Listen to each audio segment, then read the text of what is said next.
हे YouTube family, good morning. कैसे हैं आप सभी? आई होप कि आप लोग अच्छे होंगे। स्वागत है आपका एक नई वीडियो के साथ। गाइज आज सुबह सुबह 6 बजे ब्लॉग स्टार्ट हो रहा और मैं अभी रेडी हो गया हूँ। तो मम्मी बताएगी मुझे कहाँ जाना है। तूने वहाँ सड़क में जाना है बेटा, वहाँ तूने थोड़ी अरबी पहुँचानी है ना। अरबी पहुँचानी है? हाँ अभी और है क्या अरबी? हाँ थोड़ी है फिर वहाँ से आके फिर तूने नहाना धोना करना है। उसके बाद तेरे दीदी का फोन आया था। अच्छा। दीदी का फोन आया था, वो तेरी भांजी के हाथ में चोट लगी है बस, वहाँ थोड़ा देख रेख के लिए जाना है तूने। हल्द्वानी? हाँ दिन में तक। अच्छा। तो गाइस अभी जा रहा हूँ मैं सुबह सुबह अरबी पहुंचाने रोड में। जैसा कि पहले गया था मैं, तो थोड़ी बहुत अरबी बची थी ना, कल खोद दी थी, तो उसको पहुंचा के आते हैं रोड में। करीब अराउंड यहाँ से 1 किलोमीटर दूर है। और उसके बाद जाना है मैंने यहाँ से हल्द्वानी 120 किलोमीटर दीदी के यहाँ। दीदी के जो मतलब कि मेरी भांजी है ना, उसके हाथ में लगी है, तो हाथ का ऑपरेशन होना है, तो वहाँ देख रेख में जाना है। जीजा जी लोग भी है वहाँ पर। तो मैं नहा धो के फिर वापस जाऊँगा हल्द्वानी। तो बड़ी बैड न्यूज़ है गाइस। गई छोड़ के आ गया मैं अरबी को रोड तक, क्योंकि आज पास वाली रोड में तो गाड़ी नहीं आ रही थी ना, इसलिए दूर वाली रोड में छोड़ा। करीब 1 किलोमीटर दूर है। और चप्पल देखो यहीं पे छोड़ दी मैंने।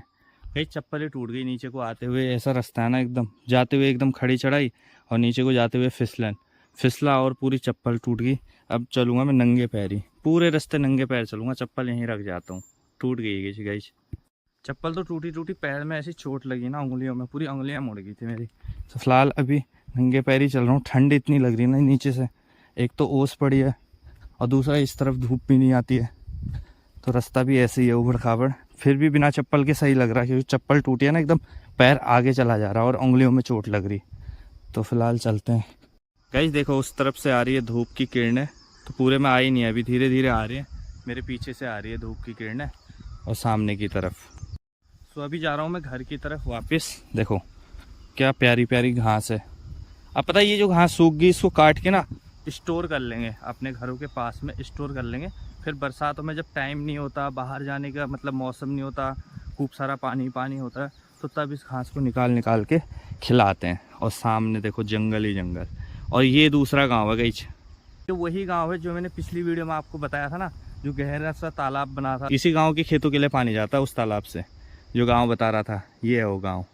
देखो कुछ घर है यहाँ पर। और हाँ, बड़ी बैड न्यूज़ है गाइस। मेरी भांजी के ना, सबसे छोटी वाली भांजी के हाथ में लगी है चोट, तो हाथ फ्रैक्चर या कुछ ऐसा हो गया, तो पता है ऑपरेशन होने वाला है हाथ का। तो मुझे भी जाना पड़ेगा, क्योंकि जीजा जी अकेले हैं वहाँ पर, तो कुछ मुझे भी हेल्प करवानी होगी। और हल्द्वानी जाऊँगा यहाँ से 120 किलोमीटर है अराउंड मेरे घर से। पहले जाऊँगा, नहाऊँगा धोऊँगा, देखता हूँ अगर आज टाइम मिलेगा आज जाऊँगा, वरना फिर कल ही जा पाऊँगा, क्योंकि आज तो इधर बिजी हो गया, तो आधा टाइम तो इधर ही ख़त्म हो गया, क्योंकि 9 बजने वाला है ना अभी। तो फिलहाल चलते हैं घर की तरफ। गई रास्ते इतने डेंजर है ना, कहीं ना कहीं पैर फिसल जा रहा। एक तो उबड़ खाबड़ है, दूसरा फिसलन है। क्योंकि यहाँ पर क्या होता है ना, जो पाला होता है ना, पाला जम जाता है ओस के ऊपर, मतलब ओस जम जाती है, पाला पड़ता है तो जम जाता है पूरा, तो एकदम कांच की तरह बन जाता है वो। पैरों में पता नहीं क्या क्या चुभ गया। पहाड़ों में चलने की ना हर किसी के बस की बात नहीं है। देखो कैसा रास्ता है, ऐसा रास्ता है, ऐसा एकदम खड़ा रास्ता। आते हुए इतनी चढ़ाई है और पूरा आगे तक है, पता घर की तरफ जाते हुए तो ढलान है, और ऊपर को आते हुए तो पहले हमारा ना रोड का रास्ता यही था। अब तो वो आई है रोड, देखो हमारे घर के पास में, वहाँ पर जाते हैं हम एक्चुअली सामान लेके। लेकिन वहाँ पर गाड़ी कभी कभी आती है ना, तो आज हमारे पास थोड़ा सा माल था तो गाड़ी नहीं आई थी, हमने संपर्क भी नहीं किया था, तो हमने यहीं पहुँचा दिया ऊपर रोड में यहाँ से।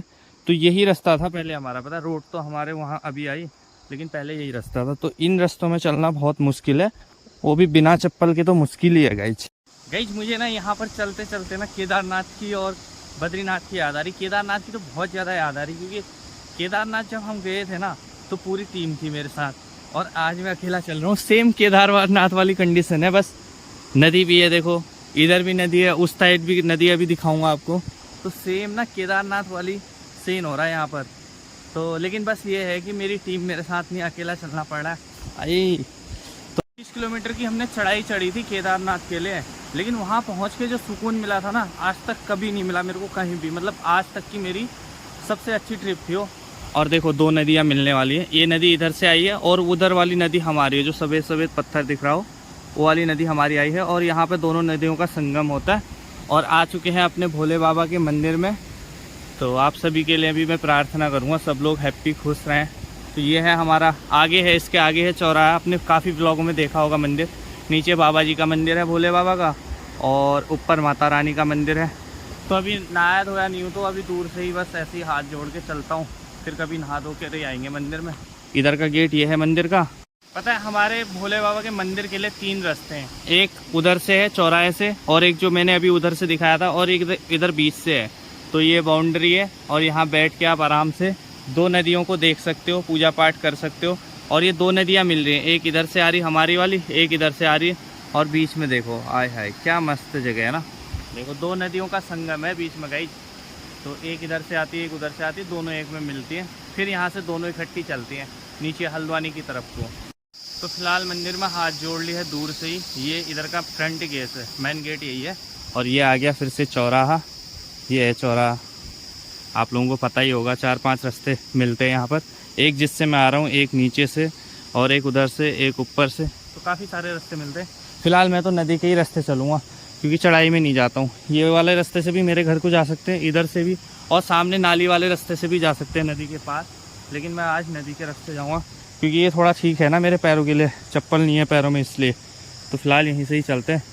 और अभी देखो शिवालय जो मंदिर दिखाया था, उस मंदिर के लिए किस तरीके से पानी गया। देखो देखो वहाँ सामने उस पहाड़ी से, मतलब कि गहरा छोटा सा स्रोत है, वहाँ से इसमें पानी आता है। अब सोचने वाली बात है, इतनी बड़ी नदी है, इतना पानी है, यहाँ से क्यों नहीं ले जा पाए। तो गाइस जो मंदिर का लेवल है वो नदी से बहुत ऊंचा है, मतलब कि उस सीध में है मंदिर, उस पेड़ की सीधाई पर है मंदिर सामने। लेकिन नदी इतने नीचे है, तो पानी चढ़ेगा कैसे। तो यहाँ से स्रोत से ऊंचाई के हिसाब से कंटिन्यू पानी चलता ही रहता है उसमें। तो ये होता है, वरना नदी का पानी तो इतना साफ शुद्ध जल है, ये भी स्रोतों का ही जल है ना। तो इसीलिए इस तरीके से ले जाया गया है पानी को। तो जो तालाब मैंने आपको पिछले ब्लॉग में दिखाया था, जिसमें हम हमेशा नहाते हैं, हमारे घर के पास वाला तालाब, तो उस तालाब का पानी गाइस इस तरीके से इस नाली में जाता है। सीमेंट और पत्थरों की बनाई है। जो अभी मैंने इस ब्लॉग में आपको गांव दिखाया था, उसी गांव के खेतों के लिए ये पानी जाता है। तो इसीलिए वहाँ पर दीवार लगाई, और इतना गहरा वो डैम टाइप का बन गया। देखो कितना पानी जा रहा है। तो खेतों की सिंचाई के लिए इतना पानी बहुत है ना, साफ़, एकदम साफ जल है गाइस ये। तो इस तरीके से पानी ले जाया जाता है यहाँ पर। मैं नदी के रास्ते आया और मुझे कहीं भी धूप नहीं मिली। धूप इसलिए नहीं मिली क्योंकि इधर भी पहाड़ है और इस तरफ भी पहाड़ है पूरा, और बीच में नदी ना गहरी है, मतलब कि गहरा ही है ये रास्ता गहरा है। तो मैं नीचे के रास्ते आया हूँ, ना उस तरफ से आया हूँ ना इस तरफ से आया हूँ, और मैं नदी के रास्ते आया हूँ ना, तो मुझे धूप मिली ही नहीं। और धूप के रास्ते आना होता तो मैं ऊपर वाले रास्ते आता, वहाँ से धूप मेरे को मिलती। तो यहाँ नदी के रास्ते धूप नहीं है। और यही वो तालाब है गाइस, यही वो डैम है जो ये नाली में पानी गया है। मैंने आपको पिछले ब्लॉग में दिखाया था ना। तो इस देखो कितना गहरा है ये तो सबसे गहरा है, मतलब इधर की नदी का ये सबसे गहरा तालाब है, सबसे गहरा। देखो तो अब देखते हैं, एक दिन नहाएंगे इसमें। पहुंच गया हूँ मैं अपने उसी तालाब में। देखो गाइस कितना गहरा है, यहीं से कितना गहरा और आगे कितना गहरा होगा। तो धूप आने देते हैं, एक दिन इसी में मस्त फुर्सत से नहाएंगे, जब कोई और भी होगा ना मेरे साथ, क्योंकि वीडियो बनाने वाला एक बंदा तो चाहिए, और अकेले नहीं बन पाती ना गाइस। तो इसलिए इसमें वीडियो बनाने वाला एक ना कोई चाहिए अपने साथ। तो देखो कितना लंबा तालाब है, पता है यहाँ से तैर के सीधा वहीं निकलेंगे अब हम। तो ये तो अपना पर्सनल तालाब है, पर्सनल। तो फिलहाल पहुँचने वाले हैं घर की तरफ। नदी पार करनी पड़ेगी नंगे पैरों से, काई भी लगी है, नीचे फिसलने का बहुत डर है। अभी तो पानी कम है यहाँ पर, तो कम है। ये देखो झरना। तो फिर वैसी चढ़ाई वाला रास्ता मिलने वाला है मेरे को, देखो ऊपर की साइड। तो गाइस नहा धोकर पूजा आरती करके और ब्रेकफास्ट करके मैं निकल गया हूँ हल्द्वानी के लिए। और अभी तो पैदल है, थोड़ा बहुत गाड़ी तक जाना है, पहले बाइक तक फिर जाऊँगा। और ये बैग रख लिया मैंने साथ में कुछ, क्योंकि 2-4 जोड़ी कपड़े चाहिए ना, पता नहीं कितना टाइम वहाँ पर रुकना पड़े।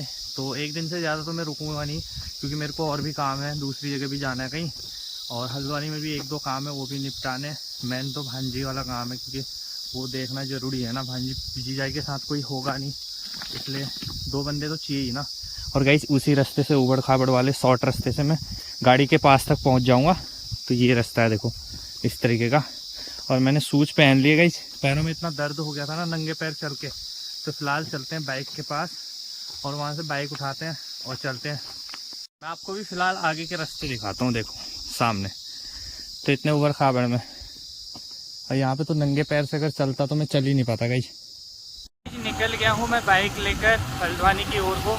तो अभी तो अपनी वाली रोड में है ना, अपनी वाली रोड में पहुँचा हूँ अभी। तो हेलमेट मैंने पीछे बांध दिया है क्योंकि अभी इस रोड में दिक्कत होने वाली है ना, आगे पानी वानी है तो नदी है पार करनी पड़ती है, तो उसके बाद पहन लूँगा हेलमेट। यहाँ पे इतनी ज़रूरत है भी नहीं, ट्रैफिक भी नहीं है यहाँ पर। गाइस बहुत लेट हो गया क्योंकि सुबह वहाँ जाना था ना मेरे को, इसलिए लेट हो गया। तो फिलहाल चलता हूँ, एक तो अकेला भी हूँ, 120 किलोमीटर जाना है गाइस, तो नॉन स्टॉप ही चलूँगा, कहीं रुक के 1-2 जगह रुकूँगा बस, बाकी तो नहीं रुकूँगा। तो अभी अपनी वाली रोड में हूँ और अभी 2 महीने नहीं हुए, 2 महीने पहले मैंने गाड़ी की सर्विस करवाई थी, हल्द्वानी में करवाई थी, करवा के आया था मैं, और उससे पहले हरिद्वार में कराई थी। तो अभी 2 महीने नहीं हुए और सर्विस मांगने लगती है गाड़ी। तो ये गाड़ियाँ ना ऐसी होती है, सेंसर वाली गाड़ियों में ना दिक्कत होती रहती है, पानी में भीगी तो दिक्कत, ज़्यादा धूप में खड़ी तो दिक्कत। तो वैसे भी ये पहाड़ों में चलने लायक नहीं है गाइस, मैंने देखा ना ये गाड़ी पहाड़ों में चलने के लिए नहीं है कामयाब। तो ये सड़क है अभी फ़िलहाल डेंजर, तो ब्लॉग कम ही करते हैं यहाँ पे। एक तो मैं हाथ से ब्लॉगिंग कर रहा हूँ तो इसलिए बड़ी प्रॉब्लम हो रही है ना। रोड देखो गाइस, रोड किस तरह की रोड है इधर, और आ चुके हैं फाइनली उसी नदी में। अब देखता हूँ गाइस पार कर पाता हूँ नहीं, क्योंकि शूज भी पहने हैं ना मैंने, तो शूज नहीं टेकने नीचे।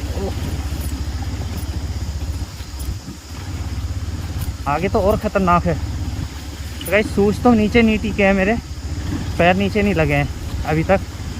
तो फाइनली निकल गया हूँ मैं। पता नहीं कब पुल बनेगी गाइस, यहाँ पर बहुत परेशानी होती है पता है। और फिर से चढ़ाई, पुल बनेगी, वो सामने जो दीवार है वहाँ से यहाँ को बननी है, लेकिन बनी नहीं रही अभी। और जब पानी बढ़ जाता है ना नदी में, तब तो और प्रॉब्लम होती है। सो गाइस अभी है और काफ़ी लंबा रास्ता, तो मुझे निकलना है आगे कंटिन्यू, क्योंकि लेट भी हो जाऊँगा ना, तो इसलिए चलता हूँ नॉन स्टॉप। और आगे की वीडियो आप नेक्स्ट व्लॉग में देखना। अभी इस वीडियो को करते हैं एंड। आई होप कि आप लोगों को वीडियो पसंद आई होगी, पसंद आई तो लाइक शेयर कमेंट जरूर करना, और चैनल पर नए हो तो चैनल को सब्सक्राइब करना। मिलते हैं एक नेक्स्ट वीडियो के साथ, तब तक के लिए बाय।